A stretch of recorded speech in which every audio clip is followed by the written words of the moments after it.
wabarakatuh. Nama saya Dea Kemuning dengan NIM 210304157 dari Prodi Manajemen. Di sini saya akan menjelaskan beberapa materi untuk memenuhi tugas mata kuliah pengantar manajemen. Materi yang pertama yaitu kebudayaan dan gaya manajemen. Apa itu gaya manajemen? Gaya manajemen ialah menggambarkan cara seorang pemimpin mengawasi dan mendukung tim. Gaya manajemen melibatkan metode yang digunakan untuk mengarahkan individu atau kelompok orang. Cara kualitas pribadi mempengaruhi bagaimana seseorang menggunakan otoritas dan rincian tentang bagaimana manajer lebih suka mengatasi tantangan atau konflik. Berikut ada 10 jenis manajer yang mungkin Anda temui dan seperti apa gaya manajemen mereka. Yang pertama, coaching manager atau manajer pembina. Yang kedua, manajer otoritatif atau mengambil sebagian besar pengambilan keputusan dan pendelegasian tugas ke tangan mereka sendiri sambil mempertahankan protokol ketat di sekitar kantor mereka. Yang ketiga, manajer berhasil, terutama berkonsentrasi pada apakah karyawan memenuhi tugas tujuan mereka. Yang keempat, manajer strategis, membangun manajemen dengan gaya yang berorientasi pada tujuan akhir yang ingin mereka capai. Yang kelima, manajer proaktif, selalu siap untuk menawarkan bantuan dan saran serta tetap positif bahkan di saat krisis. Yang ketujuh, manajer laissez-faire, memastikan bahwa mereka memenuhi tujuan mereka, tetapi mereka biasanya tidak menawarkan banyak bantuan atau pengawasan selama operasi kerja. Selanjutnya, manajer demokratis, manajer visioner, manajer transformasional, manajer karismatik. Apa yang dimaksud dengan manajemen budaya? Manajemen budaya adalah proses evaluasi budaya dalam organisasi, yaitu mengidentifikasi budaya organisasi saat ini, budaya yang diperlukan oleh organisasi, dan mengidentifikasi kesenjangan antara budaya saat ini dan budaya yang diperlukan oleh organisasi. Apakah budaya berpengaruh dalam manajemen? Tentu, budaya berpengaruh terhadap seorang kepemimpinan atau manajer, juga berpengaruh terhadap kinerja karyawan. Antara kebudayaan dan manajerial terdapat suatu hubungan di mana suatu budaya, misalnya budaya kerja keras, dikatakan memberi nilai plus dalam bekerja. Kesimpulannya, manajemen bisa menjadi pekerjaan yang sulit. Tetapi dengan gaya manajemen yang tepat, tidak ada alasan mengapa Anda tidak dapat memimpin tim Anda menuju kesuksesan. Materi selanjutnya yaitu delegasi, tanggung jawab, dan kewenangan. Pengertian kekuasaan. Kekuasaan atau power berarti kemampuan untuk mempengaruhi orang atau merubah orang atau situasi. Kekuasaan dapat berkonotasi positif maupun negatif. Faktor yang mendasari adanya kekuasaan yaitu yang pertama, reward power. Kekuasaan yang muncul sebagai akibat dari seseorang yang posisinya memungkinkan dirinya untuk memberikan penghargaan terhadap orang yang berada di bawahnya. Yang kedua, coercive power. Kekuasaan untuk memberikan hukuman adalah kebalikan atau sisi negatif dari reward power. Yang ketiga, legitimate power atau kekuasaan yang sah adalah kekuasaan yang muncul sebagai akibat dari suatu legitimasi tertentu. Yang keempat, expert power. Kekuasaan yang berdasarkan keahlian atau kepakaran adalah kekuasaan yang muncul sebagai akibat dari kepakaran atau keahlian yang dimiliki oleh seseorang. Yang terakhir, referent power atau kekuasaan yang muncul akibat adanya karakteristik yang diharapkan oleh seseorang atau sekelompok orang yang terhadap seseorang yang memiliki pengaruh terhadap seseorang atau sekelompok orang. Kewenangan. Ada dua pandangan yang saling berlawanan mengenai kewenangan. Yang pertama, teori formal atau pandangan klasik menyatakan wewenang adalah dianugerahkan karena seseorang diberi atau dilimpah atau diwarisi hal tersebut. Teori ini menganggap bahwa wewenang berasal dari tingkat masyarakat yang paling tinggi. Yang kedua, teori penerimaan, yaitu kunci dasar wewenang ada di dalam pengaruh, bukan yang memengaruhi. Jadi, wewenang itu ada atau tidak tergantung pada penerima. Persyaratan agar kewenangan efektif. Yang pertama, bawahan dapat memahami apa yang diinginkan atau dikomunikasikan oleh pimpinan atau atasan. Yang kedua, pada saat bawahan memutuskan untuk menjalankan apa yang diperintahkan atau oleh atasannya, dia meyakini bahwa apa yang diperintahkan konsisten atau tidak bertentangan dengan rencana pencapaian tujuan organisasi. Selanjutnya, pada saat bawahan memutuskan untuk menjalankan apa yang diperintahkan oleh atasan, dia meyakini bahwa apa yang diperintahkan konsisten, mendukung nilai, misi, maupun motif pribadi atau kelompoknya. Sang bawahan mampu secara mental maupun fisik menjalankan apa yang diperintahkannya. Jenis kewenangan ada 3, yang pertama kewenangan lini, kewenangan staf, dan kewenangan fungsional.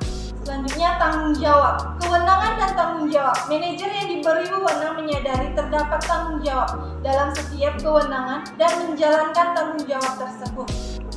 Pelimpahan wewenang. Pelimpahan wewenang adalah proses pengalihan tugas kepada orang lain yang sah atau terlegitimasi menurut mekanisme tertentu dalam organisasi, maupun melakukan berbagai aktivitas yang ditunjukkan untuk pencapaian tujuan organisasi yang jika tidak dilimpahkan akan menghambat proses pencapaian tujuan tersebut. Manfaat pelimpahan wewenang. Yang pertama, pelimpahan wewenang memungkinkan subbagian atau bawahan mempelajari sesuatu yang baru dan memperoleh kesempatan untuk melakukan sesuatu yang baru. Bawah, pelimpahan wewenang mendorong tercapainya keputusan yang lebih baik dari berbagai hal. Dan yang terakhir, penyelesaian pekerjaan akan dapat dilakukan dengan lebih cepat. Kendala dalam pelimpahan wewenang yaitu kapasitas staf yang terbatas, kurang bertanggung jawabnya atasan akibat pelimpahan wewenang. Kunci pelimpahan wewenang agar efektif, yang pertama, kepercayaan atasan terhadap bawahan, komunikasi terbuka antara atasan dan bawahan, kemampuan manajer dalam memahami tujuan organisasi, tuntutan pekerjaan, dan kemampuan bawahan. Tindakan agar wewenang agar efektif. Yang pertama, penentuan hal-hal yang dapat didelegasikan. Kedua, penentuan orang yang layak untuk menerima delegasi. Yang ketiga, penyediaan sumber daya yang dibutuhkan. Keempat, pelimpahan tugas yang akan diberikan. Dan yang terakhir, interferensi pada saat yang diperlukan. Selanjutnya, sentralisasi vs desentralisasi. Sentralisasi merujuk kepada cara pengorganisasian di mana keseluruhan tugas, tanggung jawab, dan perintah dipusatkan dan dihierarki yang paling tinggi untuk kemudian hierarki yang di bawahnya menerjemahkan dalam bentuk tindak lanjut dan apa yang telah diputuskan dari hierarki yang tertinggi. Sedangkan desentralisasi merupakan pelimpahan kewenangan dari hierarki yang lebih tinggi kepada hierarki yang lebih rendah dalam hal pengambilan keputusan dan penentuan dengan cara bagaimana kegiatan yang dijalankan. Materi selanjutnya yaitu manajemen pemasaran. Menurut Philip Kotler, manajemen pemasaran adalah proses analisis, perencanaan, pelaksanaan, dan pengawasan program-program yang bertujuan menimbulkan pertukaran dengan pasar yang dituju dengan maksud untuk mencapai tujuan perusahaan.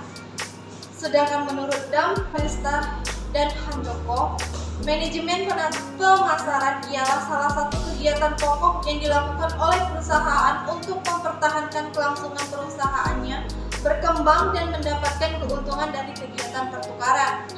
Sedangkan menurut Sogan Aswari, manajemen pemasaran ialah kegiatan analisis, perencanaan, pelaksanaan, dan pengendalian berbagai program yang disusun dalam pembentukan, pembangunan, dan pemeliharaan laba hasil dari transaksi atau pertukaran melalui sasaran pasar untuk mencapai tujuan perusahaan dalam jangka panjang. Ada 3 elemen penting dalam pemasaran. Yang pertama, orientasi pada konsumen. Kedua, perencanaan kegiatan pemasaran. Ketiga, kepuasan konsumen. Tujuan manajemen pemasaran itu sendiri ialah membangun permintaan, membangun kepuasan konsumen, mendapatkan market share, mendapatkan keuntungan, mendapatkan pencitraan sesuai harapan, menjaga kelangsungan usaha. Di dalam pemasaran itu ada 2, yaitu produk dan jasa. Materi selanjutnya yaitu motivasi dan kepemimpinan. Motivasi ialah sesuatu yang mendorong seseorang untuk menunjukkan perilaku tertentu. Ada beberapa faktor penentu kinerja menurut Griffin. Yang pertama, motivasi, kedua, kemampuan, dan yang terakhir, lingkungan pekerjaan. Beberapa pendekatan mengenai motivasi yaitu pendekatan tradisional, pendekatan relasi manusia, pendekatan sumber daya manusia. 5 perspektif kontemporer mengenai motivasi. Yang pertama, perspektif kebutuhan, kedua, perspektif penghargaan, ketiga, perspektif keseimbangan dan keadilan, yang keempat, perspektif penguatan, yang kelima, perspektif penyusunan tujuan. Perspektif kebutuhan mengenai motivasi yaitu terdiri teori hierarki kebutuhan yang terdiri dari kebutuhan fisiologis. Kebutuhan fisiologis merupakan hierarki kebutuhan manusia yang paling dasar, yang merupakan kebutuhan untuk dapat hidup seperti makan, minum, rumahan, oksigen, dan lain sebagainya. Yang kedua, kebutuhan rasa aman. Kebutuhan yang kedua setelah kebutuhan fisik yaitu kebutuhan akan rasa aman. Kebutuhan akan rasa aman ini meliputi keamanan atau akan perlindungan dari bahaya kecelakaan kerja, jaminan atas kelangsungan pekerjaan, dan lain-lain. Yang ketiga, kebutuhan sosial. Jika kebutuhan fisiologis dan rasa aman telah terpuaskan secara minimal, maka akan muncul kebutuhan sosial yang kebutuhan untuk persahabatan, afiliasi dana, interaksi yang lebih erat dengan orang lain. Dalam organisasi akan berkaitan dengan kebutuhan yang akan adanya kelompok kerja yang kompak, supervisi yang baik, rekreasi bersama, dan sebagainya. Yang keempat, kebutuhan penghargaan. Kebutuhan ini meliputi kebutuhan keinginan untuk dihormati, dihargai atas prestasi seseorang. Yang kelima, kebutuhan aktualisasi diri yang berkaitan dengan proses pengembangan potensi yang sesungguhnya dan seseorang. Yang membedakan teori Maslow dan RRG. Maslow cenderung berpandangan bahwa sekiranya kebutuhan di atas tingkat muncul, maka kebutuhan yang secara hierarki di bawahnya cenderung tidak ada lagi. Sedangkan secara Alderfer berpandangan sebaliknya, bahwa sekiranya kebutuhan Brooke tetap tercapai, tidak berarti orang tersebut tidak membutuhkan lagi. Teori kebutuhan Atkinson dan Michelin. Kebutuhan manusia yaitu kebutuhan untuk berprestasi, kebutuhan untuk berafiliasi, kebutuhan akan kekuasaan. Ada teori dua faktor dari Herzberg. Yang pertama, motivasi faktor pendorong pada kepuasan kerja, terdiri atas kesempatan untuk berprestasi, pengakuan dalam lingkungan pekerjaan, kesempatan untuk bertanggung jawab, kesempatan untuk berkembang dan mengembangkan diri. Yang kedua, ketidakpuasan dalam pekerjaan, kebutuhan akan kebijakan dan administrasi perusahaan yang jelas, supervisi yang memadai, keserasian hubungan dengan supervisi, kondisi pekerjaan yang kondusif, gaji atau upah yang layak, hubungan yang baik antar pekerja, dan lain sebagainya. Kedua, perspektif keseimbangan dan keadilan. Motivasi individu ditentukan oleh kesesuaian antara job input dan job rewards. Job input terdiri dari usaha, kemampuan, keahlian, loyalitas, waktu, kompetensi, dan lain. Job reward terdiri dari upah, kepastian dan keamanan kerja, benefit, peluang karir, status, peluang promosi, dan lain sebagainya. Perspektif penghargaan mengenai motivasi. Ada 4 asumsi dasar, yaitu perilaku sangat ditentukan oleh kombinasi dari berbagai faktor individu, perilaku individu dalam organisasi, individu memiliki keragaman kebutuhan, pengharapan, dan tujuan, dan yang terakhir, masing-masing individu cenderung akan berperilaku berdasarkan pilihan alternatif perilaku yang terkait dengan harapan mereka. 3 komponen utama dalam perspektif penghargaan. Yang pertama, penghargaan terhadap hasil yang akan diperoleh. Yang kedua, dorongan terhadap motivasi. Dan yang terakhir, pengharapan akan usaha yang perlu dilakukan. Penghargaan intrinsik dan ekstrinsik. Harapan atas penghargaan. Intrinsik berarti sesuatu yang dirasakan secara langsung. Contohnya puas atas pekerjaan, kepercayaan diri, dan lain-lain. Ekstrinsik yaitu sesuatu yang didapatkan sesuai dengan harapan. Contoh bonus, promosi, pujian, dan lain-lain. Perspektif penguatan mengenai motivasi. Kerangka pikir B.F. Skinner yaitu stimulan, respon, perlakuan yang diterima, lalu respon selanjutnya. Modifikasi perilaku yaitu terdiri penguatan positif, pembelajaran melalui penghindaran terhadap sesuatu, pengecualian atau peniadaan, dan yang terakhir hukuman. Perspektif penyusunan tujuan mengenai motivasi yaitu menyangkut tingkat keterlibatan anggota dalam penyusunan dan penentuan tujuan organisasi. Yang kedua, anggota yang bertipe X cenderung kurang dilibatkan penyusunan tujuan, sedangkan yang bertipe Y cenderung untuk lebih dilibatkan dalam penyusunan tujuan. Materi selanjutnya yaitu problem solving dan decision making. Problem solving dan decision making adalah proses langkah demi langkah yang dapat membantu dengan cepat dan akurat menyelesaikan berbagai masalah dalam organisasi di seluruh dunia, atau disingkat dengan PSDM. PSDM membantu pada semua tingkatan dalam organisasi secara efisien dalam mengatur dan menganalisa informasi dan mengambil tindakan yang tepat. PSDM membantu menemukan know-how, membangun konsensus, dan memperoleh komitmen serta memecahkan masalah dengan efektif dan efisien. memecahkan masalah dan pengambilan keputusan dengan mudah yang dapat diintegrasikan ke dalam standar operasional prosedur. Sasaran program yaitu memahami pola pikir rasional untuk memecahkan masalah dan pengambilan keputusan dalam pelaksanaan tugas manajemen. Yang kedua, memahami langkah PSDM untuk melaksanakan sentra. Yang ketiga, berlatih menggunakan sistematika pemecahan masalah secara efektif. Yang keempat, memahami pola pikir rasional untuk memecahkan masalah dan pengambilan keputusan dalam pelaksanaan tugas manajemen. Dan yang terakhir, berlatih menggunakan pola pikir rasional secara efektif dalam melakukan kompleks menjadi beberapa masalah tunggal. Materi selanjutnya yaitu kelompok kerja dan komunikasi dalam organisasi. Kelompok kerja dan komunikasi sebagai salah satu kunci agar fungsi implementasi dan pengarahan dapat berjalan secara efektif. Perlu disadari bahwa organisasi adalah kumpulan orang-orang atau individu dengan berbagai karakteristik, motif, dan potensi. Materi selanjutnya yaitu tanggung jawab sosial dan etika manajemen. Tujuannya mengetahui tanggung jawab sosial yang dihadapi oleh organisasi bisnis. Yang kedua, mengetahui konsep dasar etika manajemen dan kaitannya dengan tanggung jawab sosial dan perusahaan. Etika bisnis yaitu suatu rangkaian prinsip yang harus diikuti apabila menjalankan bisnis. Tanggung jawab sosial yaitu suatu pengakuan dari perusahaan bahwa keputusan bisnis dapat mempengaruhi masyarakat dan secara luas meliputi tanggung jawab perusahaan terhadap pelanggan, karyawan, dan kompetitor. Etika bisnis dan tanggung jawab sosial sama dengan keputusan bisnis, sama dengan pendapatan usaha, sama dengan nilai perusahaan. Keputusan yang tidak etis biasanya timbul jika pengambilan keputusan hanya untuk menguntungkan diri sendiri daripada pemegang kepentingan seperti karyawan, pemegang saham, lingkungan. Praktek bisnis yang tidak etis dapat berpengaruh tidak baik terhadap nilai perusahaan. Pada intinya, kelompok kerja disusun agar keragaman individu dapat menjadi potensi yang terintegrasi dalam pencapaian tujuan dan bukan malah sumber konflik yang akan menghambat dalam pencapaian organisasi. Oleh karena itu, selain kelompok kerja perlu disusun faktor komunikasi antar pekerja, antar pemimpin dan bawahan, dan antar bagian dalam organisasi juga menentukan bagaimana kelompok kerja dapat berjalan secara efektif.